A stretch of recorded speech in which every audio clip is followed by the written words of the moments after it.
It was a moonlit night. Henry was taking a goods train to the station by the lake. "Whenever that owl hoots, a mist rolls in," murmured Edward. "There's a legend that when the mist's about, there's a ghost about too. Take care on the old line, Henry." "Stupid bird," said Henry. "Owls, mists, ghosts. Edward's going soft at the boiler. There's no mist." But Henry was wrong. "What's that?" cried Henry. "It's an amber lamp," murmured his driver. "That means proceed with caution." "Who's there?" No one replied. Henry crept slowly forward. He stopped by a tree. It had a sign nailed to it, "Beware of the viaduct." The driver was surprised. No one warned us about that before. And look, the signal's red. And the gates are closed. And there's a fogman's coat. But where is its owner? Then they saw a light move within the station building. "Ghosts!" exclaimed Henry. "Edward was right." "Something very strange is happening," said his driver. "I think it's best we go back." "So do I," agreed Henry. By morning, the mist had cleared. A workman was talking about the unsafe viaduct.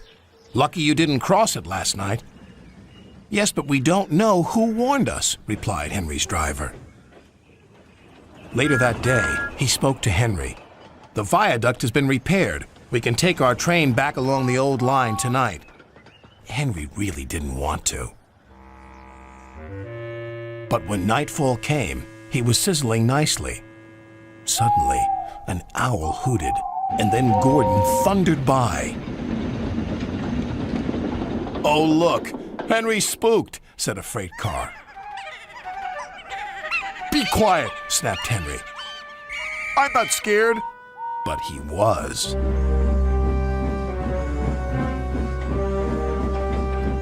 A little later, the fog came down.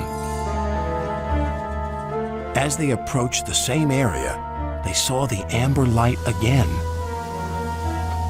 "Here we go," said Henry's driver.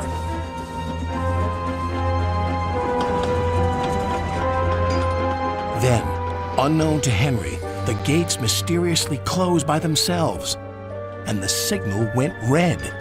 The freight cars had seen everything, and they were spooked. "Faster, faster! There's a ghost about!" "Stop, stop!" yelled Henry.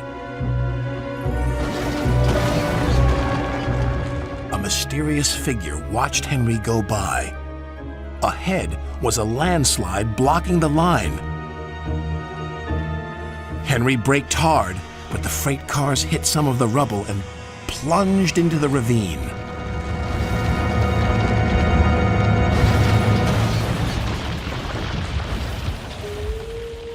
Just then, Henry's driver saw a strange sight coming towards them.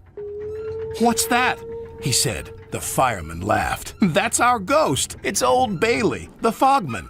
Old Bailey was very cross. "I tried to warn you about the viaduct. Why didn't you pay attention?" "We're sorry," replied the driver. "Is there anything we can do to thank you?" "I'd like to operate that old station. If you let me, I promise I won't spook Henry again."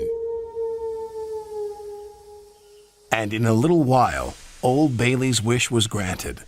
"You and your station will be really useful," said Sir Topham Hatt. "Let's hear a hearty thank you to the friendliest, ghost on the island."